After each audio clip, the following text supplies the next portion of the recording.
Alors aujourd'hui, on va poursuivre le message qu'on a vu ensemble la fois dernière, toujours dans la série Croissance.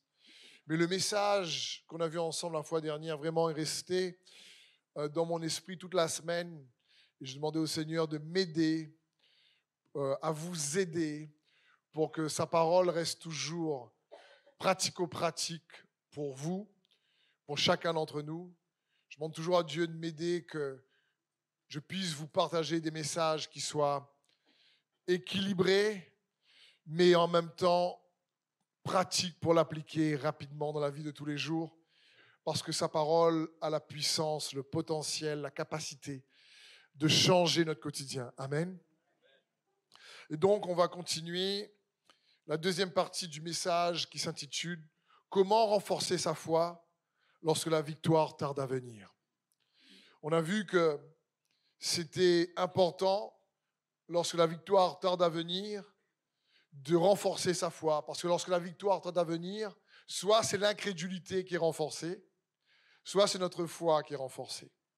Et on avait vu un point vital, fondamental, c'est l'importance capitale de chercher à comprendre ses voies. On avait vu que la foi doit être, au bout d'un certain temps, accompagnée de compréhension spirituelle. La Bible dit dans Hébreux, c'est par la foi que nous comprenons. Donc, c'est normal pendant un temps de ne pas comprendre, parce qu'au départ, on ne comprend pas. Est-ce que ça t'est déjà arrivé, quand quelque chose t'arrive, de dire à Dieu pourquoi? Je pense que ça arrive à tout le monde. On est dans l'incompréhension totale, tu ne comprends pas, tu cherches comment, pourquoi, mais la Bible dit c'est par la foi que nous comprenons. Dieu ne veut pas nous laisser dans l'incompréhension. Il veut que nous puissions comprendre. La Bible dit c'est par la foi que nous comprenons que le monde visible a été produit par le monde invisible. Donc, il est important pour nous de comprendre ces voies. On avait lu ce passage dans Jérémie 6, 16 qui dit « Voici ce que dit l'Éternel, placez-vous sur les chemins, regardez et renseignez-vous sur les pistes qui ont été toujours suivies. Quelle est la bonne voie? Marchez-y et vous trouverez le repos pour vos âmes. Et vous trouverez le repos pour vos âmes. Renseignez-vous sur les voies qui fonctionnent, qui ont toujours fonctionné. Marchez-y et vous trouverez du repos pour vos âmes. » Donc on voit bien que le repos que Dieu désire donner à chacun d'entre nous est le résultat, le fait de marcher dans ses voies. Jésus a même repris ça dans les évangiles. Il a repris ce passage. Il a dit « Prenez mon joug et recevez mon fardeau, parce que je suis doux et humble de cœur. Mon joug est léger, mon fardeau est léger. Observez donc mes instructions et vous trouverez du repos pour votre âme. » C'est ce que Jésus dit aussi dans Matthieu. Il reprend ce même passage et il dit « Je veux que vous preniez mon joug. Je veux que vous puissiez trouver le repos. Pour cela, suivez mes instructions. » Donc on voit bien que c'est comme quand Jésus dit au peuple d'Israël, je te donne la terre promise, mais va te battre pour la prendre. Donc la foi reste un combat. Et on a déjà vu ensemble que le mot combat n'est pas un mot démoniaque. Le mot combat, c'est un mot qui définit une stratégie pour obtenir une victoire. Amen. Et donc, parmi ces stratégies et ce combat, il nous faut apprendre à combattre par la foi, par marcher dans ses voies. Mais la foi doit être accompagnée donc de compréhension. On a vu ensemble l'importance et la puissance de la compréhension. Vous lisez par exemple les premiers chapitres du livre des Proverbes et vous allez voir l'importance de la compréhension déjà dans ces chapitres. Dieu désire que nous puissions comprendre ses voies. Il y a la puissance quand on est affermi. On a vu ensemble que la compréhension vient soutenir notre foi. Elle vient soutenir notre patience. Parce qu'on comprend pourquoi à un moment donné, on est passé par ces défis qu'on ne comprenait pas sur le coup. Mais on comprend après coup. Et c'est le cœur de Dieu qu'on puisse être fortifié par la compréhension. On a vu que la compréhension vient réellement soutenir et nos victoires également. On a vu que par la foi, on peut avoir une percée spontanée et momentanée. Mais quand tu as la foi et la compréhension, tu comprends les mécanismes qui actionnent les résultats. On a vu que Moïse disait « Fais-moi connaître tes voies ». Et ensuite, il a dit « Montre-moi ta gloire ». Parce que les voies de Dieu débouchent toujours sur un résultat glorieux.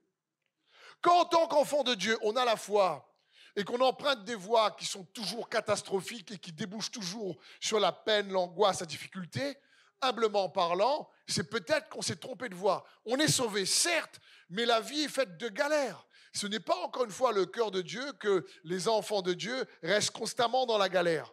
Oui, la vie abondante n'est pas une vie exempte de difficultés, mais la Bible est claire.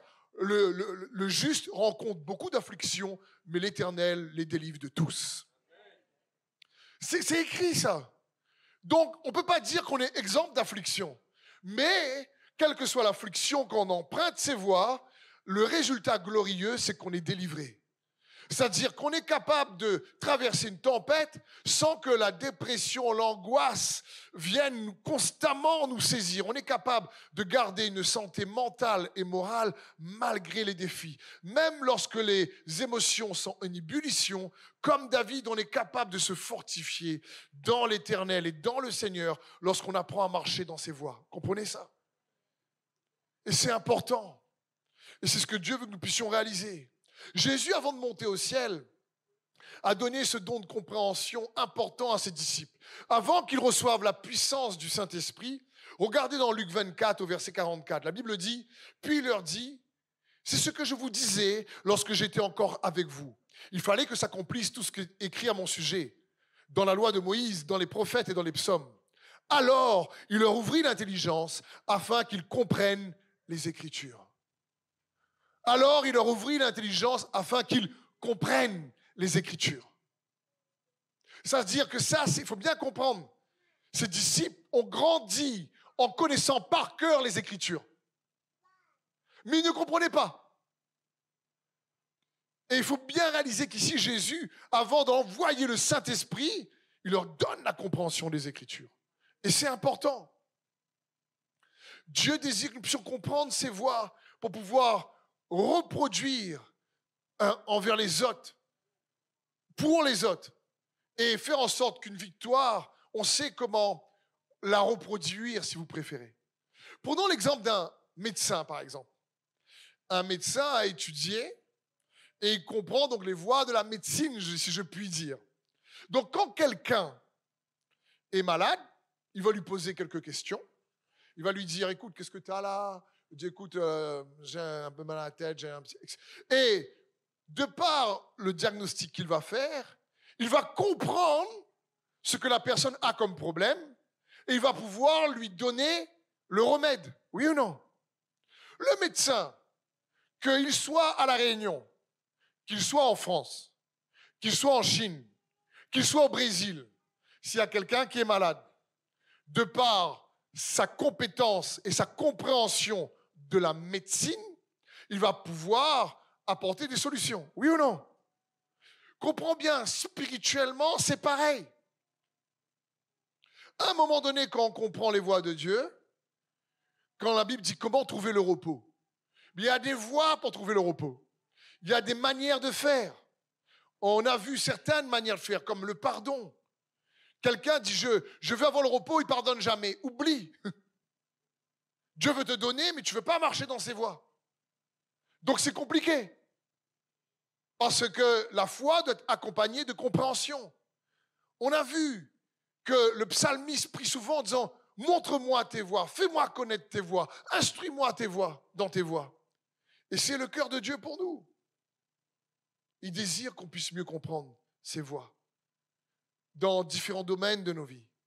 On a vu que cette image, souvent les chrétiens, c'est l'illustration que je vous avais partagée, et comme quelqu'un qui est millionnaire et il est sauvé, il a sa carte bancaire, mais il ne sait pas le code. Et du coup, à chaque fois qu'il a un souci, il ne sait pas taper le code. Il n'a pas accès à la percée que Dieu veut pour lui parce qu'il n'a pas, peut-être, il n'a pas emprunté les bonnes voies.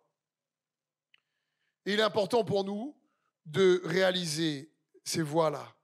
Ça, c'est le premier principe, l'importance de comprendre ses voies. Le deuxième, on avait vu, c'est de renforcer les convictions clés. C'est comprendre les voies de Dieu, surtout dans les convictions clés. On avait pris l'exemple d'Abraham.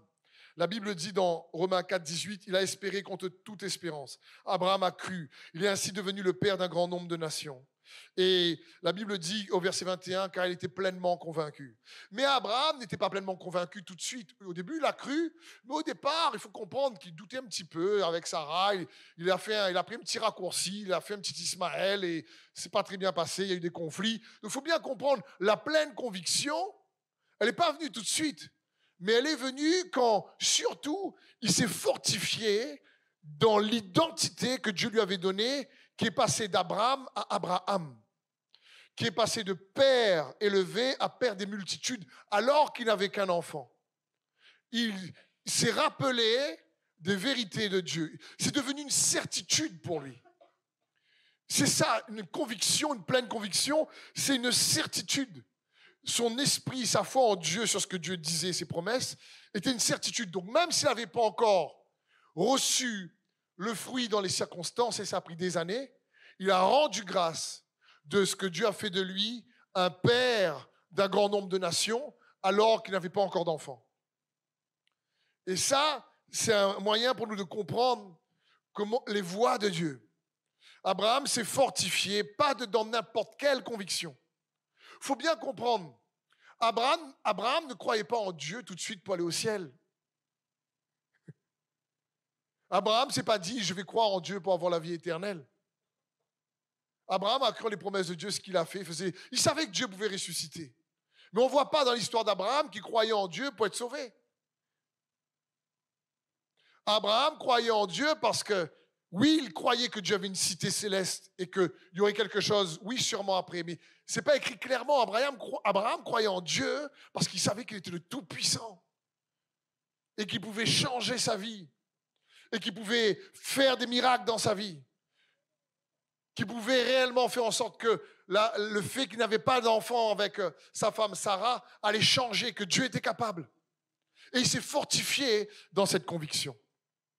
Et donc, pour renforcer sa foi lorsque la victoire tarde à venir, on a vu qu'il faut apprendre à mieux comprendre les voies de Dieu, accompagner notre foi de compréhension, mais accompagner notre foi de compréhension dans des convictions clés.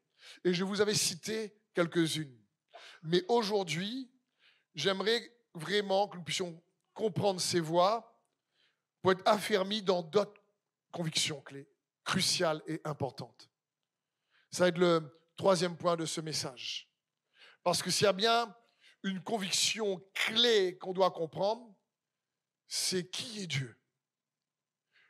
Et le premier point aujourd'hui, c'est les voies principales pour avoir une meilleure compréhension de qui est Dieu. Essayez par la grâce de Dieu de vous montrer quelques voies principales pour avoir une meilleure compréhension de qui est Dieu. En tout cas, les emprunter. Dieu est tellement immense qu'on a toute l'éternité pour le découvrir. Mais je vous propose au moins de commencer. Amen. Donc, premièrement, comment avoir une meilleure compréhension de Dieu? Parce que la foi, c'est en lui. Donc, s'il y a bien une conviction, une certitude à consolider, en priorité, lui, c'est qui? C'est important. La foi, c'est en lui. Donc, je vais vous proposer des voies qui, je suis persuadé, va vous aider, va vous équiper pour mieux comprendre qui Dieu est. Le premier point qu'on va voir dans un instant, bien sûr, c'est on connaît qui est Dieu au travers de Jésus-Christ. C'est très important parce que dans 2 Pierre 1, 3, on a déjà vu ce verset. La Bible dit, comme sa divine puissance nous a donné tout ce qui contribue à la vie et à la piété, au moyen de la connaissance de celui qui nous a appelés par sa propre gloire et par sa propre vertu. Donc il faut bien comprendre, au moyen de la connaissance, Jésus t'a donné, m'a donné tout ce qui contribue à la vie et à la piété. Mais ce tout-là, c'est au moyen de sa connaissance. Donc le tout va être proportionnel à la mesure de la connaissance, de la compréhension de qui est Dieu pour toi. C'est important de comprendre la puissance de la compréhension. Si je te pose cette question entre parenthèses, par exemple, pourquoi es-tu là ce matin? Quelle est ta compréhension de venir à l'église? Pourquoi l'église existe? Et je suis sûr, si c'était anonyme et on donnait une feuille à tout le monde, on aurait des réponses totalement différentes. Donc, quand tu comprends, tu connais mieux comment et tu comprends mieux le pourquoi. Ça aide à soutenir la foi quand le temps est long. C'est dans ce sens. C'est pour ça qu'il est important pour nous de comprendre les voies qui nous permettent de connaître Dieu, parce que la vie que Dieu veut te donner, cette vie d'en haut, c'est au moyen de sa connaissance. Et à l'inverse, la Bible dit, dans Éphésiens 4, 18, ils ont l'intelligence obscurcie, ils sont étrangers à la vie de Dieu à cause de l'ignorance qui est en eux, à cause de l'endurcissement de leur cœur. Donc Jésus dit, je suis venu vous donner la vie et la vie en abondance. Le problème, c'est qu'on peut être étranger à la vie de Dieu à cause de l'ignorance. Vous imaginez? L'ignorance peut faire en sorte qu'on ne connaît pas Dieu. Peut faire en sorte qu'on est étranger à la vie de Dieu. On est sauvé, mais la vie de Dieu, riche en paix, riche en joie, riche en force, riche en espérance, on n'arrive pas à l'expérimenter. Parce qu'on est ignorant des voies de Dieu. Et c'est catastrophique. C'est comme si quelqu'un arrive à la Réunion, mais il est étranger. Il ne bénéficie pas de tous les avantages. Il n'a même pas d'euros pour payer les choses. Il faut qu'il déjà trouve, il change sa monnaie. Ou sinon, c'est un marin qui est au port à côté et il ne peut pas sortir parce qu'il est étranger. Donc, il regarde l'île de loin. Vous imaginez? Dommage. Quand le volcan a pété, c'est joli d'aller voir. Et c'est dans ce sens. La Bible dit qu'ils sont ignorants, ils sont étrangers plutôt à la vie de Dieu à cause de l'ignorance. Le royaume des ténèbres fonctionne par ignorance.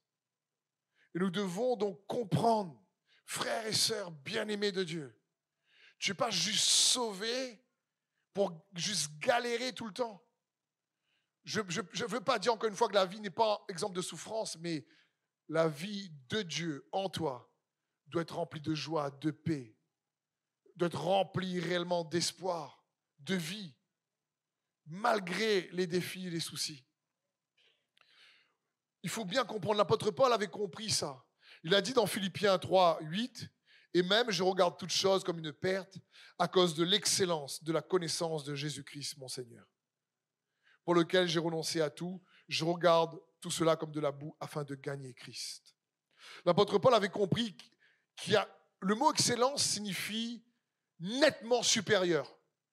Ça se distingue, mais alors là, ça se voit. Le mot excellence parle d'une connaissance tellement incroyable qu'elle vient te faire expérimenter une vie incroyable. Et l'apôtre Paul savait quelle était l'excellence de la connaissance de Jésus-Christ. Il y a un mystère dans la connaissance de Dieu qui fait que quand tu apprends à mieux connaître Dieu au travers de Jésus-Christ, ça va impacter non seulement toi, mais tes relations et ton environnement. D'une manière positive, bien sûr.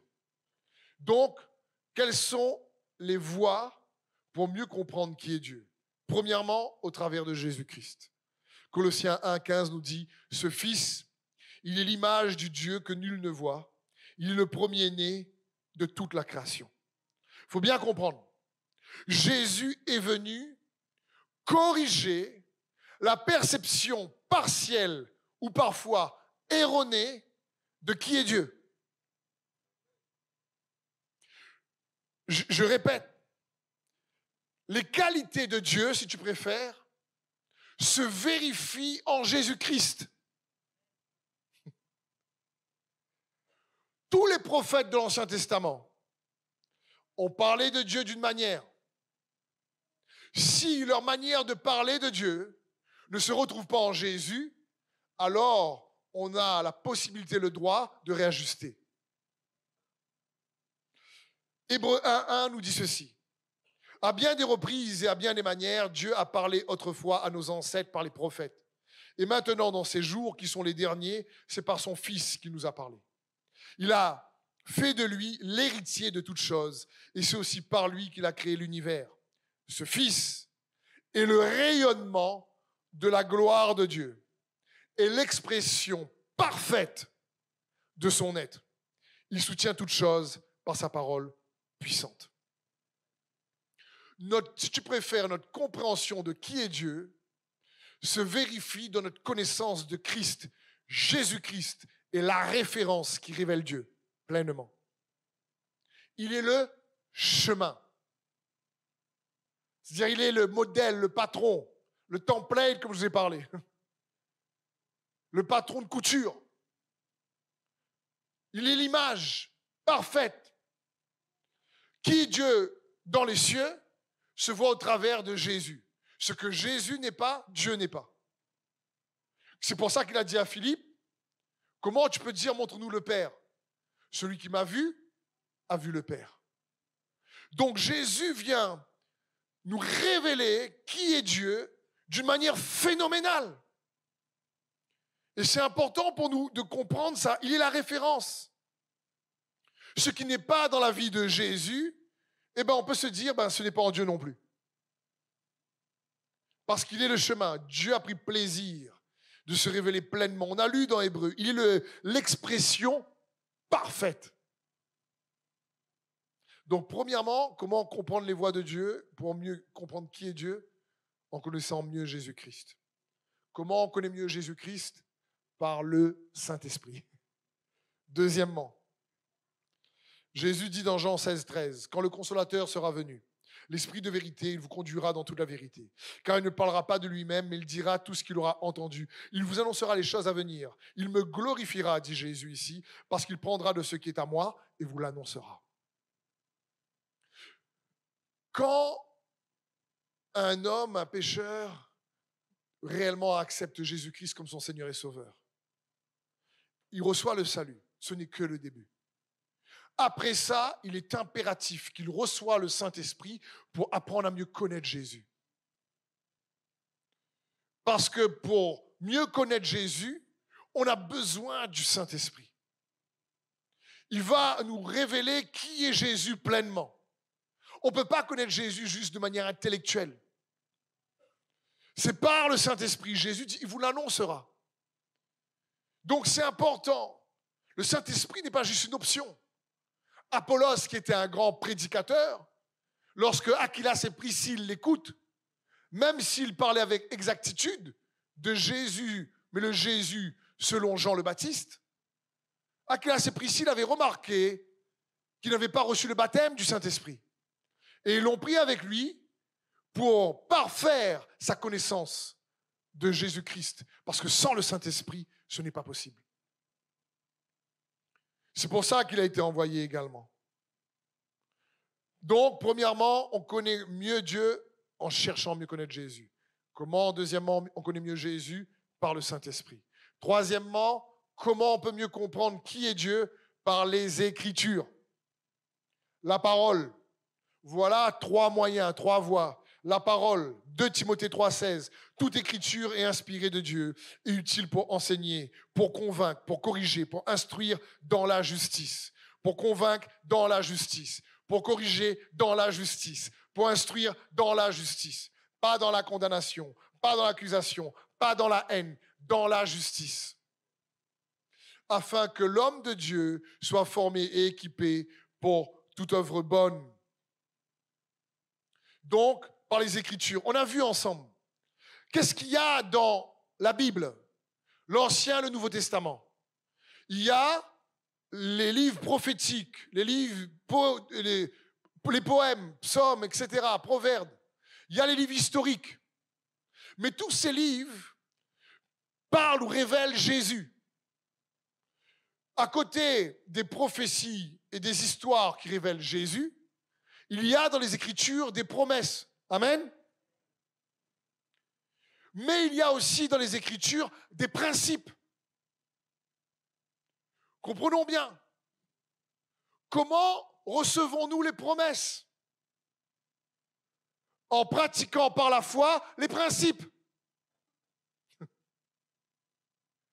C'est quand tu pratiques par la foi les principes, les voies de Dieu, que tu expérimentes les promesses. La Bible dit, on a vu dans Pierre, on a reçu les plus précieuses et les plus merveilleuses promesses. Et par elles, nous devenons participants de sa nature. C'est-à-dire que tu cherches à expérimenter les promesses en empruntant les voies de Dieu. Il y a une puissance de transformation qui se passe en toi. C'est parce qu'on a besoin, quand on cherche Jésus, on réalise que le Saint-Esprit était envoyé pour révéler Jésus au travers des Écritures. Les Écritures sont un peu le cadre dans lequel le Saint-Esprit va révéler Jésus. Si tu cherches Jésus en dehors, tu risques de te tromper de Jésus. Tu risques de te tromper de Jésus. Et c'est important de comprendre ça. Parce que l'Esprit est là pour empuissancer ce que Dieu dit et ce que Dieu a dit. Même dans la Genèse, on le voit comment Dieu fonctionne. Il y a une collaboration entre l'Esprit et la parole. Lorsqu'il y avait le chaos au-dessus de la terre, l'Esprit se mouvait au-dessus des eaux et Dieu dit. Quand Dieu dit, le Saint-Esprit agit. Et donc, pour connaître Dieu, il faut connaître Jésus-Christ. Pour connaître Jésus-Christ, on a besoin du Saint-Esprit. Pour connaître que le Saint-Esprit nous révèle Jésus, il faut nous appuyer sur sa parole, qui est remplie de promesses et de principes. Et il est capable, à ce moment-là, de faire des prouesses dans ta vie. La Bible dit dans Isaïe 32, 15, « Jusqu'à ce que l'Esprit soit répandu d'en haut sur nous, et que le désert se change en verger, et que le verger soit considéré comme une forêt. » Waouh! Ça parle du jour de la Pentecôte. Après, tu sais, ça parle de qui? De toi et moi. Jusqu'à ce que le désert se transforme vraiment en potager, en verger, et que le verger soit comme une forêt. Exactement comme pour Abraham. C'était le désert par rapport aux enfants, la stérilité. Et Dieu a transformé, pas uniquement cette stérilité, ce désert en verger avec Isaac, mais aujourd'hui, la Bible dit que ceux qui sont en Jésus-Christ sont fils d'Abraham. Il y a non seulement les Juifs naturels qui sont fils d'Abraham, mais aussi les Juifs spirituels, ceux qui sont en Christ, qui sont fils d'Abraham. Le verger a été transformé en forêt. Comment? Par le Saint-Esprit. Qu'est-ce qui ressemble à un désert dans ta vie? Qu'est-ce qui manque de vie dans ta vie? Le Saint-Esprit est capable de faire la différence. Donc, comment mieux comprendre et connaître les voies de Dieu? En cherchant à connaître Jésus-Christ, parce que c'est par le moyen de la connaissance. Comment on peut connaître Jésus? La combinaison de l'Esprit et de la parole, toujours. Un autre moyen de connaître Dieu, par les noms de Dieu. Comprenez bien, Dieu est tellement vaste et varié que dans les Écritures, les hommes de Dieu, les serviteurs de Dieu, le nomment d'une certaine manière. Et chaque nom de Dieu révèle une caractéristique, un trait de son caractère. Lorsqu'on dit, par exemple, Yahvé Rapha, c'est celui qui guérit. Lorsqu'on dit Yahvé Shalom, c'est le Seigneur est ma paix. C'est dans ce sens. C'est des qualités de qui est Dieu lorsqu'on révèle le nom de Dieu. Lorsqu'on parle de ces noms, ça montre une caractéristique. Un nom ne peut pas définir Dieu tellement il est vaste. C'est pour ça Moïse lui demande, mais quand tu m'envoies, j'annonce qui? Et Dieu dit, tu annonces Yahvé, le Seigneur. Hein? Je suis celui qui suis. Annonce que je suis celui qui suis. Ça parle celui qui est. Et c'est important pour nous de comprendre que Dieu se connaît aussi au travers de ses noms. Mais ces noms-là, écoutez bien ceci, mes frères et sœurs, sont souvent révélés par des hommes ou des femmes de Dieu dans la parole qui ont une histoire avec Dieu. Et Dieu se révèle aussi, les traits de son caractère, qui il est, pour mieux comprendre qui il est, au travers des hommes et des femmes avec qui il s'identifie. Par exemple, lorsqu'on dit qu'il est le Dieu d'Abraham, ça signifie que dans la vie d'Abraham, il y a un secret, il y a quelque chose qu'Abraham a fait avec lequel Dieu s'identifie. Me suivez-vous? C'est comme ça aussi qu'on apprend à mieux connaître le Seigneur. En étudiant la vie de ces hommes de foi. Quand on parle par exemple du Dieu de Jacob, dans Psaume 24 au verset 6, la Bible dit « Ô Éternel, tel est le peuple qui te révère et qui s'attache à toi, Dieu de Jacob. » Il faut comprendre que dans le Psaume 24 au verset 6 ici, Jacob est mort il y a bien longtemps. Mais malgré tout, le psalmiste l'appelle Dieu de Jacob. Pourquoi? Parce que Jacob, dans son histoire avec Dieu, a révélé comment Dieu est celui qui transforme un voleur, un usurpateur, en un prince pour Dieu. Et ça se voit dans la personne de Saul, qui est devenu l'apôtre Paul. Et ça peut se voir en n'importe qui. Parce que Dieu nous révèle qu'il est le Dieu de Jacob. Quelle est la qualité de Jacob? Jacob était un chercheur de Dieu. Il a dit, je ne te laisserai pas partir avant que tu me bénisses. Lorsqu'il luttait avec Dieu. Et Dieu aime ça. Et Dieu s'identifie à ça. Et il est content d'être appelé le Dieu de Jacob. Vous imaginez? C'est juste incroyable. Donc Dieu se connaît au travers de la personne de Jésus-Christ. Dieu se connaît par le Saint-Esprit, au travers de la parole, au travers de ces noms qui sont nommés dans les Écritures, mais au travers aussi de ces noms qui sont attachés à des personnages bibliques, parce que Dieu, dans leur histoire, il y a quelque chose qui met en évidence une qualité du caractère de Dieu que Dieu aime. Me suivez-vous, frères et sœurs? On essaie ensemble de comprendre mieux ses voies pour mieux connaître qui est Dieu, pour mieux découvrir qui il est, d'accord? Je vous donne ces voies. À chacun d'entre nous, on est libre de les emprunter ou pas. D'accord? On est libre d'y marcher ou pas. Une autre voie, comment le connaître, c'est par l'obéissance de sa volonté. Comme ça, quand tu obéis à la volonté de Dieu, alors tu apprends à connaître réellement qui il est. Tu apprends à découvrir. Parce que quand tu obéis à la volonté de Dieu, qu'est-ce qui se passe? Tu obéis au plan de Dieu, comme Jésus qui a dit non pas ma volonté, mais ta volonté. Tu obéis au plan de Dieu. Et quand tu obéis au plan de Dieu, quel est le résultat? Tu apprends à connaître le Dieu du plan. Me suivez-vous? Tu apprends à connaître le Dieu du plan. Parce que l'objectif derrière le plan de Dieu, c'est que tu connaisses le Dieu du plan. L'Église s'appelle destinée parce que la destinée, la manière dont Dieu l'a définie dans un moment de prière dans ma vie, c'est que ta destinée ou ma destinée, c'est qu'on est appelé à écrire l'histoire de son règne dans notre histoire. C'est la définition de destinée pour moi. On est appelé à écrire, à vivre, à expérimenter l'histoire de son royaume dans notre histoire. C'est ce que Dieu désire, la bonne nouvelle du royaume de Dieu. Mais quand tu marches dedans sa destinée, ses plans, son appel, alors tu apprends à le connaître vraiment. La Bible dit dans Hébreux 5, par exemple, au verset 9, « Et qui, après avoir été élevé à la perfection, est devenu, pour tous ceux qui lui obéissent, l'auteur d'un salut éternel. » L'auteur d'un salut éternel pour ceux qui lui obéissent. La délivrance permanente vient réellement de l'obéissance de la foi. Un dernier point sur une autre voie pour connaître Dieu réellement, c'est au travers des expériences de foi, d'intimité qu'on a avec lui.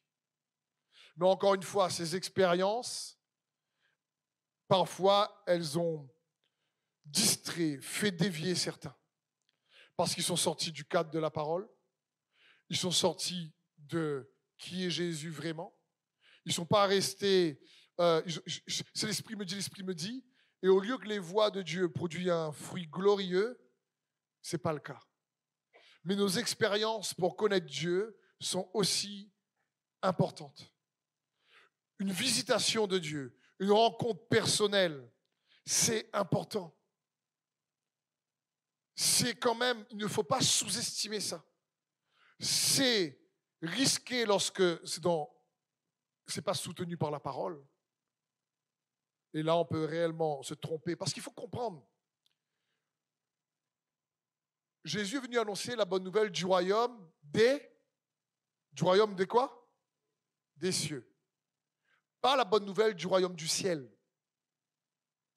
Pourquoi des cieux? Parce qu'il y a plusieurs ciels. Ça parle qu'il y a plusieurs dimensions spirituelles. Il faut bien comprendre qu'il y a des dimensions spirituelles que d'autres personnes expérimentent qui ne sont pas en Christ. Un sorcier expérimente des choses spirituelles en dehors de Christ.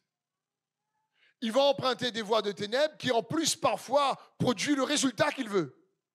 Au détriment de son âme, certes, mais qui produisent certains résultats et bénéfices. Donc, à combien plus forte raison, on doit emprunter les voies de Dieu en Christ. Mais ne pas sous-estimer les expériences qu'on a avec le Saint-Esprit. Un peu comme Job.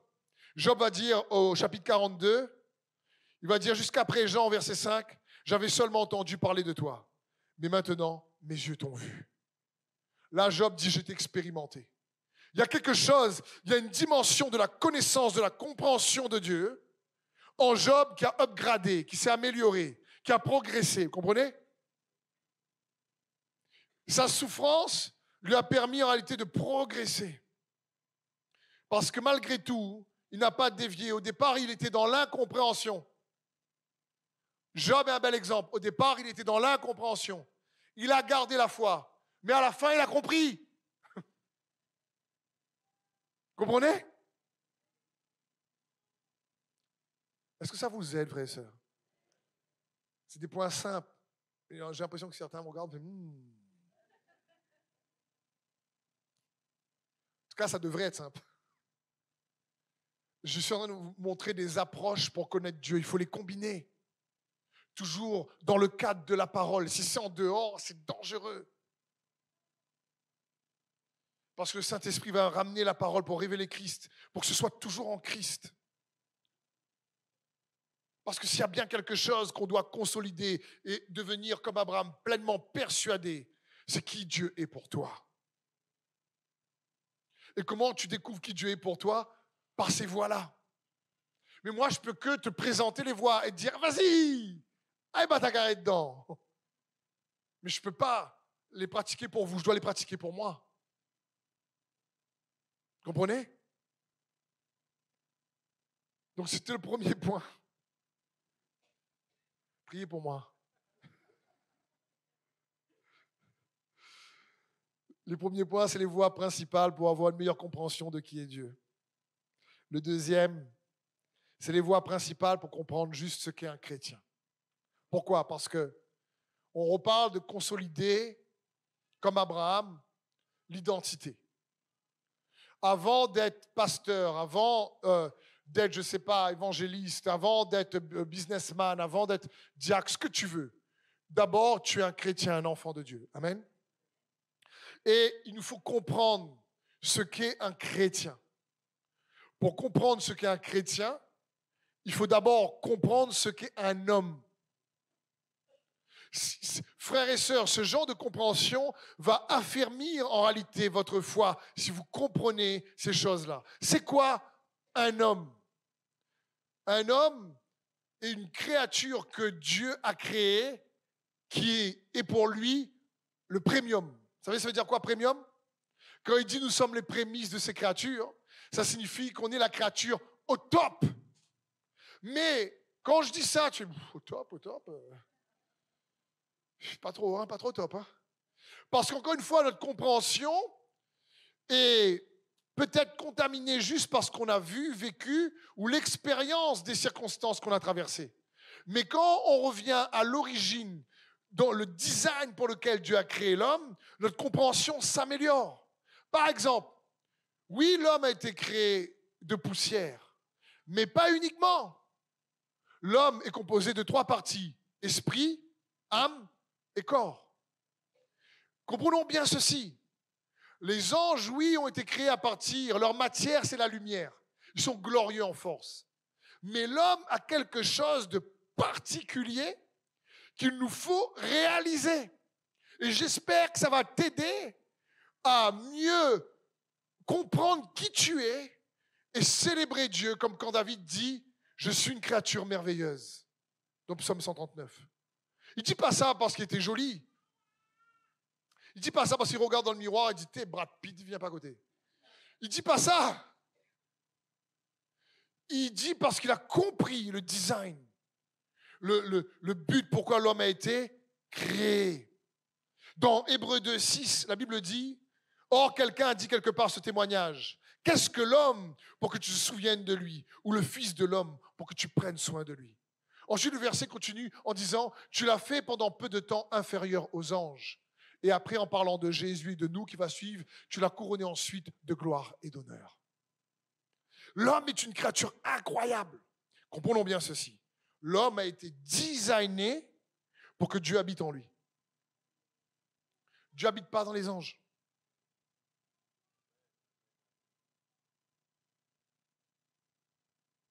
Il n'y a aucun moment dans les Écritures, Dieu dit il est dans les anges. Par contre, la Bible dit, mais Christ en vous, l'espérance de la gloire. L'apôtre Paul dit, voici ce mystère, révélé maintenant, caché de tous les temps. Christ en vous, l'espérance de la gloire. Parce que l'homme est capable de recevoir Dieu en lui. C'est pour ça que la Bible dit que nous sommes son temple. Amen. C'est pour ça que quand les anges nous regardent, ils disent, c'est quelle petite créature là. Fragile, frêle, fait n'importe quoi des fois. Mais c'est les prémices. Et ce qu'on est réellement n'est pas encore pleinement manifesté. Parce que si on a porté l'image du terrestre, nous dit la parole de Dieu, on portera l'image du céleste. Il faut bien réaliser. Et Dieu prend plaisir à habiter en nous. Le problème, c'est que le design qu'on a, c'est qu'on est capable de recevoir d'autres créatures qui habitent en nous, spirituelles. C'est pour ça que certains ne reçoivent pas les esprits qu'il faut. Comprenez? Je vais prendre l'inverse. Jésus dit dans les évangiles, quand quelqu'un est possédé et que le démon dans le nom de Jésus part et il est chassé, la Bible dit qu'il s'en va dans les lieux arides. Et si cette personne ne remplace pas son être intérieur et ne met pas Christ à l'intérieur, si la maison reste vide, la Bible dit qu'il va chercher d'autres démons plus forts que lui et il dit, je vais retourner dans ma quoi? Maison. Il faut bien comprendre le design dans lequel on est. Les démons même sont plus en sécurité lorsqu'ils habitent un homme. Parce que sinon, c'est le désert pour eux. Et donc, le fait d'avoir une maison, c'est comme si, oulala, au lieu de gagner le coup avec les anges, on cachette d'une maison. Et puis, quand ils sont démasqués par la puissance du nom de Jésus, et qu'on dit dégage dans le nom de Jésus, et on reprend possession de cette maison parce qu'on a été designé pour que Dieu habite en nous. Il faut bien comprendre ça. C'est pour ça que quand quelqu'un sous-estime qui il est, il ne réalise pas à l'origine, Dieu a créé l'homme pour recevoir pleinement sa gloire. Mais tous sont péchés, sont privés de la gloire de Dieu. Les démons, ils n'ont même tellement pas envie d'être sans corps que quand Jésus les chasse de celui qui est possédé d'une légion, ils disent à Jésus, jette-nous dans les cochons. Il dit à Jésus, envoie-nous dans les cochons. Le meilleur, vraiment, dans un peu de lardon. Des moyens boucanés. Je veux dire, on va se vous relaxer un peu. Parce que, comprenez bien, j'aime pas parler de ces choses-là. Vous ne voyez pas tout le temps parler de ces choses-là, mais il faut quand même en parler pour comprendre des fois. Comprenez? Je ne suis pas là pour vraiment parler, parce que des fois, ça peut faire peur, certes. On n'est pas là pour faire peur. Mais il faut bien comprendre. Tu sais quoi? On a été 10 années, écoute bien, pour pouvoir recevoir la plénitude de Dieu. Et je vais vous lire ça. C'est vrai ça? Oui. Éphésiens 3, verset 14. À cause de cela, je fléchis le genou devant le Père duquel tire son nom toute famille dans les cieux et sur la terre, afin qu'il vous donne, selon sa richesse de sa gloire, d'être puissamment fortifié par son esprit dans l'homme intérieur, en sorte que Christ habite dans vos cœurs par la foi, afin qu'étant enracinés, fondés dans l'amour, vous puissiez comprendre, dis avec moi, comprendre. Voilà encore à nouveau la compréhension. Afin que vous puissiez comprendre avec tous les saints quelle est la largeur, la longueur, la profondeur et la hauteur, et connaître l'amour de Christ qui surpasse toute connaissance, en sorte que vous, c'est qui vous? C'est toi et moi, en sorte que vous soyez remplis jusqu'à toute la plénitude de Dieu. Ça, c'est réservé aux hommes.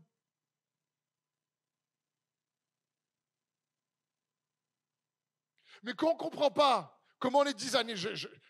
il faut bien comprendre, l'homme a été privé, son esprit était coupé de la communion avec Dieu. Il a perdu la gloire.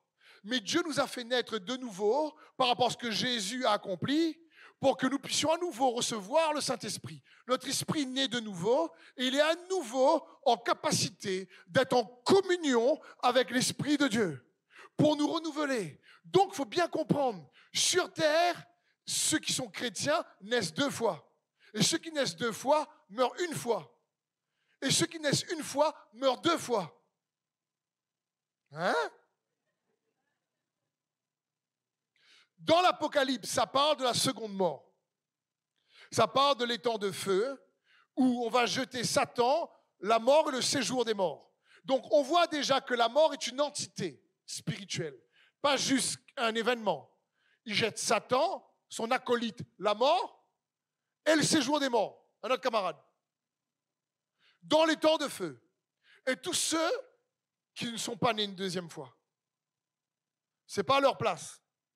C'est pour ça que Jésus dit, il faut que vous naissiez de nouveau. Mais c'est une naissance intérieure. C'est pour ça que la parole de Dieu dit, celui qui est en Christ est une nouvelle créature. C'est pour ça que l'apôtre Paul va dire, mais on s'en fiche de quelle dénomination tu es, que tu es circoncis ou pas. Paul dit, c'est pas ça le souci. Arrête de te prendre la tête pour des choses mineures. Il dit, ce qui compte, c'est d'être une nouvelle créature.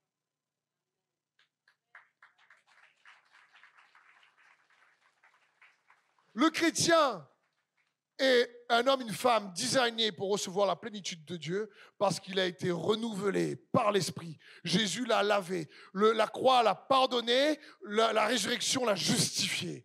Par la foi en Jésus, il est ressuscité avec Christ, déjà en lui. Bien-aimés, nous sommes enfants de Dieu. Et c'est réellement ce que nous sommes. Et ce que nous serons, se manifestera quand nous le verrons tel qu'il est. Que celui qui a cette espérance en lui se purifie comme lui-même est pur. Un autre passage dit, bien-aimé, tel il est, tel aussi nous sommes. Oh, papa. Ce que je veux te dire, c'est qu'il y a un tel potentiel dans un chrétien, mais si on ne comprend pas, on subit. Je te dis, tu as la carte bancaire et tu ne connais pas le code.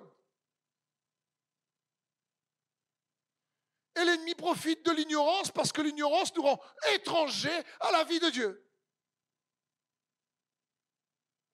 Et du coup, on ne marche pas dans ses voies et on n'arrive pas à profiter des avantages, des bénéfices.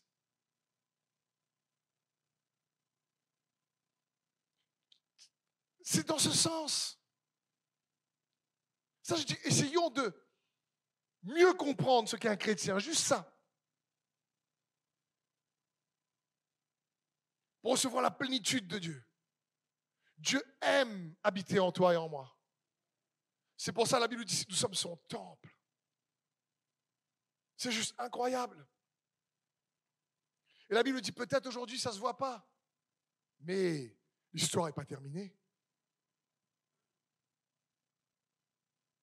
Je terminerai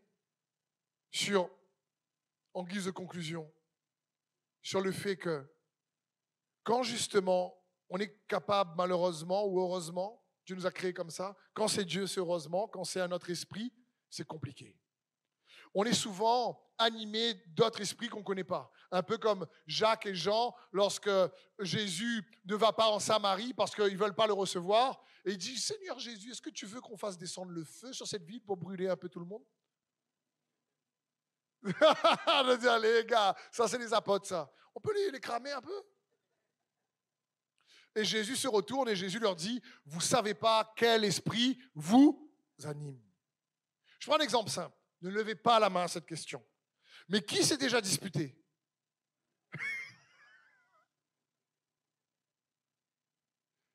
Tout le monde. Moi le premier. Quand je dispute là, je sais que c'est pas le Saint-Esprit qui m'anime. C'est rare. Il faut avoir une maîtrise de soi. Donc il faut bien comprendre, on est influencé par une dimension spirituelle. On est designé comme ça. Quand quelqu'un dit, moi je fais ce que je veux, en fin de compte, il est aussi influencé. Parce que la Bible dit, soit on marche selon la chair, soit on marche selon l'esprit. Mais on ne peut pas faire ce qu'on veut. C'est ça. Même quand quelqu'un dit, c'est ma volonté à moi. Je suis libre. La Bible dit, en fin de compte, tout le monde est esclave de ce qui a triomphé de lui. Quand quelqu'un dit, je suis libre de boire, ou je suis libre de fumer, peut-être, oui, mais après tu es esclave de la cigarette et tout. Donc c'est une liberté erronée. Parce que quand la Bible dit qu'on marche selon la chair est influencée. Prenons l'exemple du roi Saül. Frères et sœurs, là, il passe bec à lunettes. Prenons l'exemple du roi Saül. Quand Saül a-t-il chopé un esprit mauvais? Quand il a commencé à être jaloux de David. Quand les femmes ont commencé à chanter, Saül a tué ses 1000, mais David a tué ses 10 000. La jalousie est arrivée, et l'esprit mauvais a fait, il sent pas trop bon, terre-là. Parce qu'il regarde notre comportement, il regarde notre manière de penser, de réagir, et il regarde qu'est-ce qui les attire. Encore une fois, dans la réalité spirituelle, il y a aussi d'autres autorités qui ont de la puissance, qui ne sont pas en Christ. C'est pour ça que l'apôtre Paul dit dans Éphésiens, nous n'avons pas à lutter contre la chair et le sang, mais contre toute domination, contre autorité, etc. Belzébul, vous avez déjà entendu parler de lui? Allez, une petite parenthèse, pas de peur. Belzébul, le nom signifie Seigneur des mouches. Une mouche est attirée par tout ce qui est mort, en général. S'il y a un animal qui est mort sur la route en un instant, les mouches sont capables de le sentir et de venir pondre des œufs dedans. C'est quand il y a un comportement, quand il y a une manière de faire, spirituellement, des paroles qui ne sont pas bons, Saül sent trop la jalousie, ok, on va venir empuissancer ça encore plus pour le détruire.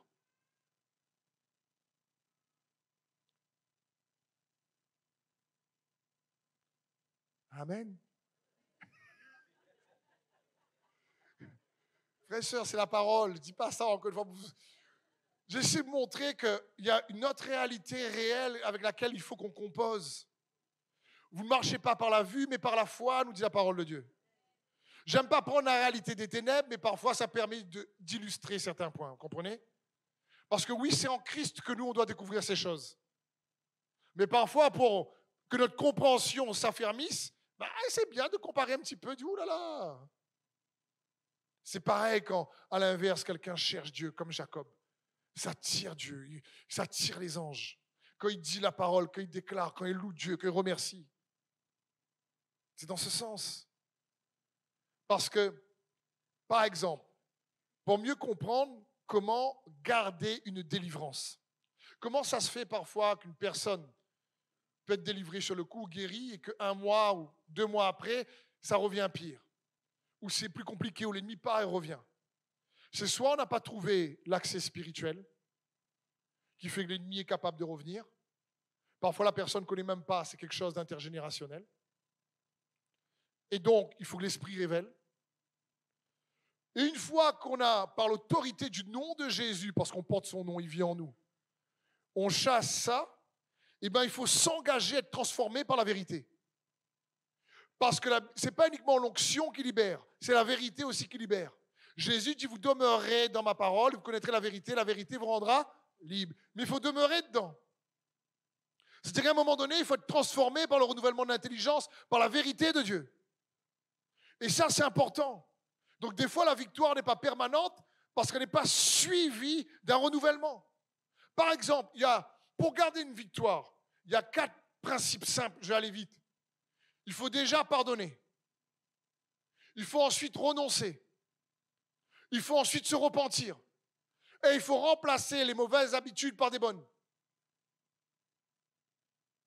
Et alors là, on a plus de garantie de maintenir la délivrance, la victoire qu'on a reçue. Comme Jésus dit, il guérit une personne, il lui dit, va et ne pêche plus pour pas que ta condition vienne pire. Il est en train de dire, repens-toi, change de voie. Donc voilà quelques principes. Frères et sœurs, il y a tellement de choses dans la parole de Dieu extraordinaires. Est-ce que le groupe peut venir, s'il vous plaît? Et est-ce qu'on peut acclamer le Seigneur, s'il vous plaît? Merci d'avoir suivi ce message. J'espère que ce message a fortifié votre foi.